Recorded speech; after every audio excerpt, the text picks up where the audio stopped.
Hey guys, today we're going to be covering Steven Bartlett. You might know him as the youngest ever dragon on Dragon's Den, or even the host of one of the UK's biggest podcasts, Diary of a CEO. So why is he inspirational to me? Well, he's proof that you don't need decades worth of experience in order to be successful at something. And also he's thrived in a modern world that is just full of distractions. So today we're going to take a quick dive into his book, Diary of a CEO, 33 Laws for Business and Life. Even if you're not planning to run a business, these lessons apply to everyone. And I've selected for this video a couple of my favorites. Anyway guys, if you do enjoy this video, please like, comment and subscribe. Thank you very much. Now the first takeaway for this book is that you can't pour from empty buckets. Steven says that success comes from 5 buckets. These 5 buckets include what you know, what you can do, who you know, what you have, and finally, what people think of you. These things tend to work best in order. They start with your knowledge, then your skills, then your network, then what resources you have, and then it's your reputation at the end. So if you're just starting out in anything, don't worry about not having the contacts yet or the perfect brand, because those aren't actually what matter first. What matters is starting with the knowledge that you've acquired and be able to put that into practice. Start with knowledge and fill every other bucket up as you go along, and then you'll have a professional reputation before you know it. And moving on to my next takeaway, this is don't start with a disagreement.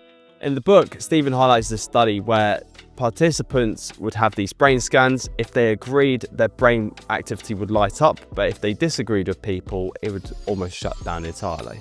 Think about any argument you've had where someone flatly disagrees with you. You're probably done listening to them. Steven's advice is that you do not start with "I disagree," but you try to find common ground with the person you're speaking to.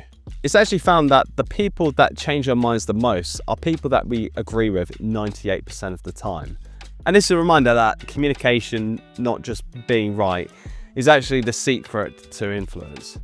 Another takeaway in the book is that growth happens outside your comfort zone. It can be worth noting that our beliefs, even our self-limiting beliefs, are ingrained into us by teachers, our parents, celebrities. However, some of the beliefs that we do have, which are negative, can be broken. Now, here's a self-limiting belief. When I was a teenager, I just thought, for whatever reason, I was unhireable. And then I'd land a retail job, or that I wouldn't be able to speak to people because I had really bad social anxiety, especially with girls. And what helped was starting conversations with people, which slowly chipped away at that. So these self-limiting beliefs, which I thought were fixed, were things that over time I was able to break down. Now, Steven's big point in the book is that if something scares you, you want to lean into it. So what you want to do, you want to book that driving lesson. You want to try learning that martial art, because exposing yourself to things that scare you builds the confidence to be able to move past that thing that you're afraid of in the first place. And this is a good takeaway. This is that your self-story builds toughness. Now this one hits home to me because I did a marathon back in August, and it was 6 laps which were each 7 kilometers long. I wasn't chasing a specific time or a medal. I just wanted to see if I could do this whole thing without stopping. And the reason why this was important to me is because my self-story is I don't quit. I don't give up. Now, Steven in the book compares this to military training, which is the idea that it's not the ones that are the most intelligent, that are the fittest that succeed, but it's the ones with the strongest mindset. And the lesson here is that your self-story, it's a choice. You can easily rewrite it to become more resilient, more determined in your daily life. Now, the final takeaway from this book is that you must sweat the small stuff. Now, Steven in the book reflects that the success of his podcast actually comes down to obsessing over the small details that most teams would completely overlook. And these are tiny things that are done consistently.